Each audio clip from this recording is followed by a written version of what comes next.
ninaomba kwa unyenyekevu mkubwa unifikishie salamu kwa Daktari Samia Suluhu Hassan kwa kuniamini mara mbili ndani ya kipindi cha utumishi wake akiwa rais wa Jamhuri ya Muungano wa Tanzania tangu 2021 mpaka sasa 2025. Kuniamini kunipa nafasi ya kuwa msemaji wa Chama cha Mapinduzi, lakini kuniamini kuja kuwa mkuu wa mkoa wa Arusha. Nina shukrani zangu nyingi za dhati sana kwake kwa nafasi hii ambayo amenipatia. Sikutegemea kwamba leo itakuwa ni siku yangu ya kutoa hotuba ya kuaga, lakini kila jambo lina mwanzo na mwisho wake.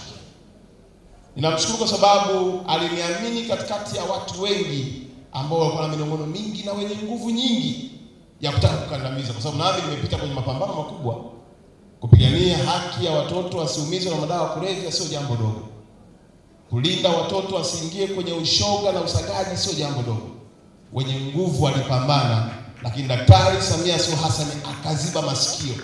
Na leo tunapoongea, mheshimiwa mgeni rasmi, kama kuna heshima na stahili kupata katika mkoa huu, anatakiwa apewe Mungu na Daktari Samia Suluhu Hassan. Asingekuwa yeye, nisingepata nafasi ya kuwa mtumishi. Asingekuwa yeye, nisingepata kugusa mioyo ya watu. Na inawezekana asingekuwa yeye kunipa nafasi hapa, hata ili kongamano leo lisingekuwepo. Kwa hiyo namshukuru sana Mheshimiwa Rais. Naomba umfikishie salamu za upendo, mpatie maua yake, mwambie mdogo wako anakupenda, anakushukuru na anasema asante sana kwa heshima uliyompatia ya kufanya kazi. Mheshimiwa mgeni rasmi, mimi nimeoa hapa Arusha miaka 15 iliyopita. Niko nakuja tu kweli naondoka, nakuja tu kweli naondoka. Lakini kupata heshima ya kuwa mtumishi hapa sio jambo la kubeza hata kidogo, ni heshima kubwa, na wale wote ambao tumewagusa basi ni sehemu mojawapo ya kazi aliyotutuma kufanya. Hivi ninavyoongea kuna madaktari bingwa wanaendelea pale katika uwanja wetu, na penyewe nikitoka hapa nitapita kwenda kuaga, ambao madaktari hao wamekuja kuwahudumia wananchi wa mkoa wa Arusha bila kubagua kabila, dini, rangi wala walikotoka.